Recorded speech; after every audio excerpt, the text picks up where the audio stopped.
Alors ici, j'ai 4 fonctions affines puisque j'ai 4 droites. Je vais me servir de tout ce qu'on a appris pour retrouver les fonctions affines qu'il y a derrière ces droites. Je vais m'intéresser à celle-ci. Donc je sais que c'est une fonction affine, elle s'appelle f1.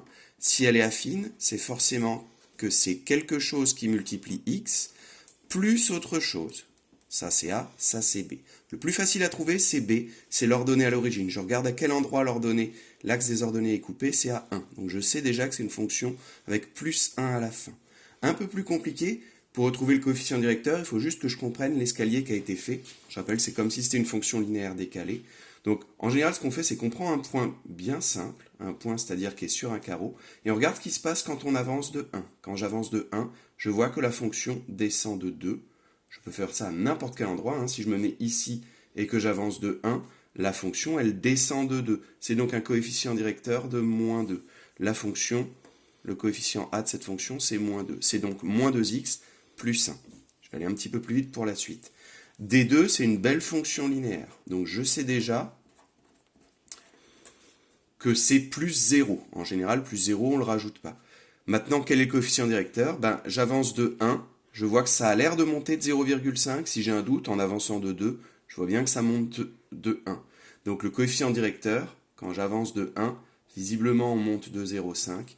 C'est la fonction 0,5x qu'on a déjà tracée beaucoup de fois. Ça peut se voir à n'importe quel endroit. Si je me mets ici et que j'avance de 1, je vois bien que ici aussi, ça monte de 0,5. L'escalier, vous le retrouvez partout. Je passe à la fonction f3 qui est ici. C'est aussi une fonction affine, donc j'ai deux coefficients à trouver. Je vais aller un peu plus vite. Le coefficient b, il y a juste à le lire, il est ici. Donc ça va forcément se terminer par plus 3.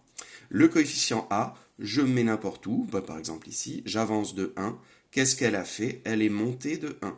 C'est donc un coefficient a qui vaut 1.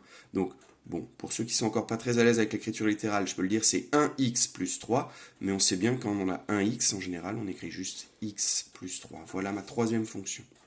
La quatrième fonction, allons-y, elle est ici. L'ordonnée à l'origine, le coefficient b, c'est 5. Donc je sais déjà que ça va se terminer par plus 5. Ensuite, il va falloir que je fasse attention, quand j'avance de 1, elle est descendue. Donc je sais que ça va être négatif. Elle descend visiblement d'à peu près 2,5. Si j'ai un doute, je regarde en avançant de 2, et elle est bien descendue de 5. Donc c'est la fonction moins 2,5 x plus 5. Je répète, à chaque fois qu'on avance d'un, cette fonction descend de 2,5. Elle a bien un coefficient négatif.